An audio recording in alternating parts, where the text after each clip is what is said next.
তাকে দেখেই মনে হচ্ছে সে এখন অনেকটাই সুস্থ। আসসালামু আলাইকুম গাইস, কেমন আছেন সবাই? আশা করি সবাই অনেক ভালো আছেন। আপনাদের দোয়া এবং ভালোবাসায় আমরাও অনেক ভালো আছি। আজকে আবার নিয়ে যাচ্ছি ডাক্তারের কাছে তার পায়ের শেষ ট্রিটমেন্ট দেওয়ার জন্য। তবে ডাক্তার বলছে আজকে শেষ দেখবে, দেখার পরে সে নির্ধারিত ওষুধগুলো লিখে দেবে, কবে কবে খাওয়া লাগবে বা কতদিন এই ওষুধ চলবে। সেজন্য আজকে আবার চলে যাচ্ছি জামালপুর বালেজরি আলতাসিফ মেডিকেলে যাওয়ার উদ্দেশ্যে রাস্তাঘাটের অবস্থাটা দেখলাম। গ্রামাঞ্চলের অবস্থাটা, অনেক দিন থেকে গ্রাম অঞ্চলে চলাফেরা করতে পারিনি, তাই আসলে গ্রামের ভিতর দিয়ে রাস্তাটা যাচ্ছিলো, গ্রামের ভিতর দিয়ে যাচ্ছিলাম। বিশেষ করে জামালপুরে একটা ঐতিহাসিক জায়গা আছে, জায়গাটার নাম হলো হাওয়াই রোড। সবাই এখানে হাওয়াই ব্রিজ বা হাওয়াই রোড নামে চিনেন। ব্রিজটা আসলে আমি বেশ কয়েকদিন গেছি জায়গাতে, অনেক প্রতিদিন বিকাল হলে ওখানে অনেক মানুষ বা যাই মনে করেন ওখানে অনেক মানুষই থাকে, বিকেলে আসে ছবি তোলার জন্য। ওখানে অনেক ফুচকা দোকান টোকান আছে। তা আপনারা যারা জামালপুর থেকে আমার ভিডিওটা দেখেন সবাই লাইক কমেন্ট শেয়ার করবেন যে জামালপুর কোন জায়গা থেকে আপনি ভিডিওটি দেখছেন, অবশ্যই কমেন্ট করবেন। এই সেই হাওয়াই রোড, যেখানে অসংখ্য মানুষ প্রতিদিন বিকালবেলা আসে আপনার জায়গাটা পরিদর্শন করার জন্য। আর জায়গাটা এখানে ছবি তোলার একটা মূলত জায়গা। এই পাশে একটা বিশাল বড় একটা মসজিদ হবে, যেটা বাংলাদেশের মধ্যে আপনার টাঙ্গাইলে একটা মসজিদ দেখছেন, মসজিদটা হলো 201 গম্বুজ মসজিদ।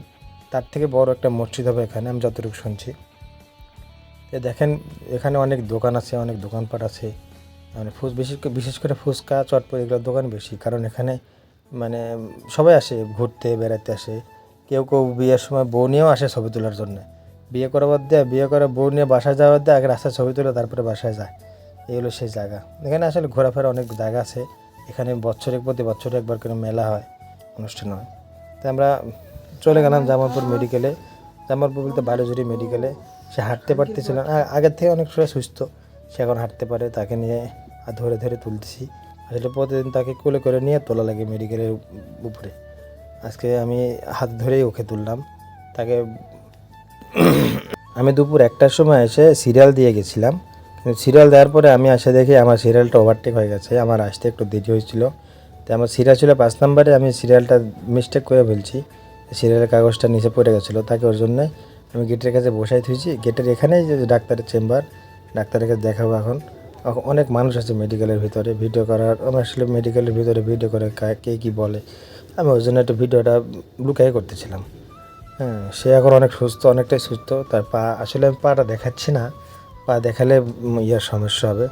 তাই আমরা মেডিকেলের সম্পূর্ণ কাজ সেরে আমরা এখন রওনা দেবো বাড়ির উদ্দেশ্যে। যে গাড়িতে উঠবো, এ সময় গাড়ির জন্য দাঁড়াইছিল সে। আর পায়ে দাঁড়িয়ে থাকতে অনেক ব্যথা হয়, পায়ে যেত কাঁচা ঘাও এখনও শুকায়নি। সে অনেক করতেছে, তারপরে তাকে দাঁড়াই থুইছি ভিডিও করার জন্য। ওখান থেকে গাড়ি আসবে, গাড়ি এসে আমাদের নিয়ে চলে যাবে।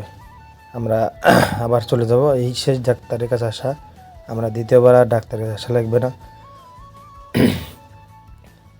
ডাক্তার বলে দিচ্ছে আর আসা লাগবে না। তে সবাই আমাদের জন্য দোয়া করবেন। আর আমাদের ফেসবুক পেজ, যেখান থেকে আপনারা ফেসবুক পেজ আছে আমার নামে সেলিম রেজা। আর আমাদের নতুন একটা পেজ খোলা আছে, পেজটার নাম হলো কিউট কাপল ব্লগ। সবাই আমাদের সাপোর্ট করবে। আর ইউটিউব থেকে যারা আমাদের দেখতেছেন, অবশ্যই ইউটিউব চ্যানেলটা সাবস্ক্রাইব করে দেবেন। আর আপনারা সবাই আমাদের জন্য দোয়া করবেন। আমি খুব শীঘ্রই ঢাকার উদ্দেশ্যে আবার রওনা দেব। সবাই ভালো থাকবেন, সুস্থ থাকবেন। আল্লাহ হাফেজ।